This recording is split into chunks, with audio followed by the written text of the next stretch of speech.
Саламатсыздар балалар. Бүгінгі тақырыбымыз термодинамиканың бірінші заңын. Термодинамиканың бірінші заңын изопроцестерге қолдану. Адиабаталық процесс және Поиссон теңдеуі. Бүгінгі тақырыпта біз термодинамиканың бірінші заңын изопроцестерге қолданамыз. Негізі термодинамиканың бірінші заңы бұл энергияның сақталу заңы жылу құбылыстарға қолданылатын термодинамиканың бірінші бастамасы деуге болады. Оның формуласы жылу мөлшері ол ішкі энергия мен газдың жұмысының атқаратын қосындысына тең. Ал егер газ сырттан берілген газға жұмыс сырттан берілетін болса, онда ішкі энергия ол жылу мөлшерінің жұмысының қосындысына тең. Енді осы термодинамиканың бірінші заңын біз таңбаларын арқылы анықтап көреміз. Егер таңбасы оң болған жағдайда энергия сырттан беріледі, ішкі энергиясы артады екенде, газ өзі жұмыс атқарады екен. Ал егер таңбасы теріс болса, онда жүйеге энергия шығарады екен, ішкі энергиясы кемиді екенде, жұмыс атқарылады, сыртқы күштер атқарады екен, атқаратын жұмысқа. Енді осы термодинамиканың бірінші заңына мынандай есеп берілген: термодинамикалық жүйеге 200 джоуль жылу мөлшері берілген. Егер газ 500 джоуль жұмыс атқаратын болса, онда жүйенің ішкі энергиясы термодинамикалық жүйеге Q 2000 джоуль жылу беріледі. Егер газ 500 джоуль жұмыс атқарса, ішкі энергияны табу керек. Енді ішкі энергиямыз, қараңыздар.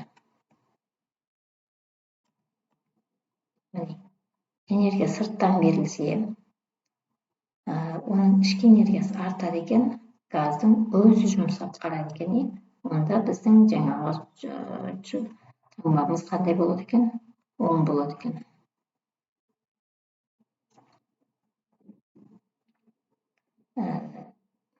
Q қосу А. Дельта U тең 2000 қосу 500 2500 джоуль. Яғни В 2500 килоджоулға қайтады екен, артады екен.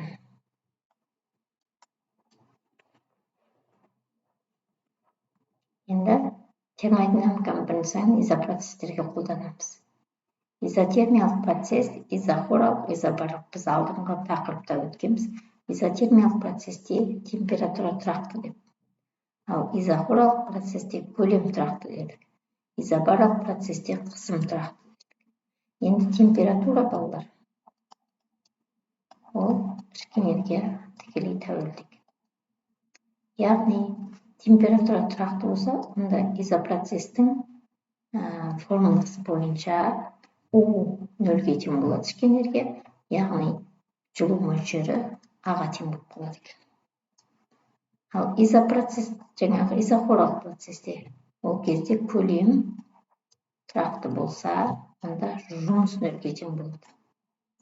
Яғни Q ол ішкі энергияның өзіне тең. Ал ішкі энергия дегеніміз 2-ден 3 νRT немесе 2-ден 3 М бөлінген мольдық масса R-ті. Ал изобарлық процесте қысым тұрақты болады. Константа. Қысым тұрақты болса, онда жұмыс та ішкі энергиядан 0-ге тең емес болады екен. Яғни, онда мына жерде дельта U мынау А. А-ның орнында тұр. Дельта U қосылған А, онда дельта U-ды 3-ден 2 νRT десек, ал А-ның орнына ПВ, оны νRT қоюға болады. Менделеев Клапейрон теңдеуінің ПВ νRT формуласында ПВ-ның орнына νRT-ді ауыстырып қойық. Олай болатын болса, изобаралық процесте 2-ден 5 ню rt болады екен. Енді осы процесті нақтылап көрейік. Мысалға, міне, изопроцесті 3 процесті орнына қойдық. Изотермиялық процесс. Константа U 0-ге тең, значит, Q A-ға тең. Енді егер жұмыс ретіне қарайтын болсақ, онда А тең М бөлінген мольдық масса ню rt ондық логарифм көлемнің ұлғаюына тең екен. Келесі изобаралық процесте қысым тұрақты, бұнда Q да А-дан 0-ге тең емес. Олай болатын болса, ішкі энергиям 3-ден 2 М бөлінген мольдық масса rt десек, ал А-ның орнында ПВ болатын. Бірақ біз Менделеев Клапейрон теңдеуінің қысым мен көлемнің орнына М бөлінген мольдық масса rt-ны қоямыз. Нәтижесінде изобаралық процесте 2-ден 5 М бөлінген мольдық масса rt-ға тең. Енді осы жерде жаңағы жылу сыйымдылығы арқылы да анықтау болады. Жылу сыйымдылығы ол жаңағы 2-ден 5 R бөлінген М-ға тең. Жылу мөлшері Sm дельта. Бұны сіздер алдыңғы жол білесіздер. Енді изохоралық процесс. Изохоралық процесте көлем тұрақты, онда А 0-ге тең, онда Q U-дің өзіне тең болады екен. U-дің орнында 2-ден 3 М бөлінген мольдық масса rt-ны қойсақ, Q-дің орнына 3-ден 2 М бөлінген мольдық массаны қоятын болсақ, жеке-жеке тең болғандықтан барлығы 3-ден 2 М rt-ға тең болып қала береді екен. Ал жылу сыйымдылығы ол 2-ден 3 R бөлінген М болады екен. Енді адиабаталық процесс. Адиабаталық процесс жылудан оқшауланған өткен процесс, яғни бұл жерде Q 0-ге тең болады екен де, жұмыс ішкі энергияның кемуіне әкеп соғады екен. Осыны біз адиабаталық процесс дейді екенбіз. Адиабаталық процесс кезінде газға 350 джоуль жұмыс атқарса, онда газдың ішкі энергиясының өзгерісі қаншаға тең? Адиабаталық процесте не дедім жаңа? Q 0-ге тең болса, А минус дельта U-ға тең дедік. Енді есептеріңізде керісінше ішкі энергияны табу керек.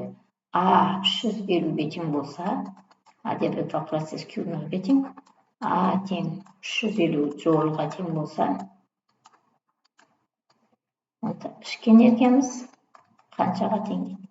Енді адиабаталық процесте жаңа айттық, А дельта U-ға тең, бірақ таңбасы минус. Сондықтан жауабы, ішкі энергияның жауабы минус 350 джоульға тең.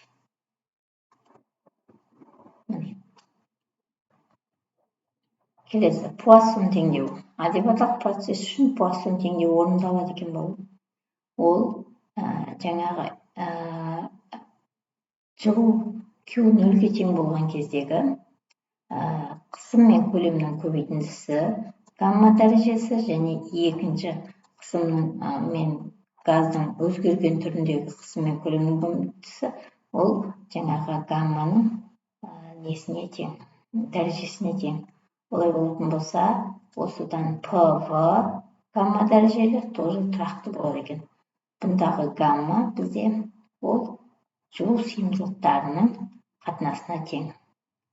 Енді изотермиялық процестен қарағанда адиабаталық процестің графигі өзгешелеу болады. Мысалға 1 мен 2 бізде изотермиялық болса, 1-ден 2 штрихқа дейін 1-ден төмендеп кететін симметриялы емес болса, осыны біз не дейді екенбіз?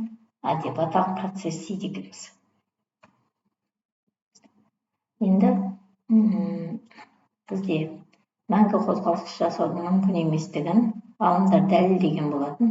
Ол бірінші ретті мәңгі қозғалыс сырттан энергия алмай, шексіз ұзақ уақыт бойы жұмыс жасай алмайтын қиялдағы машина. Ғалымдар ең алғашқы осы мәңгі қозғалыс жасауда үлкен көп еңбек етті. Яғни сырттан энергия алмай, жылу қозғалтқыштарын өздігімен жұмыс жасауға болады деп жаңағы тексеріліп бірнеше жыл ғалымдар зерттеп келіп, соңында мәңгі қозғалтқыш жасаудың мүмкін еместігін дәлелдеп шығарған болады. Енді сіздер мына берілген есептерді үйде шығарасыздар және жаңағы есептің шығару жолын дәптерге жазып келесіздер. Сау болыңыздар.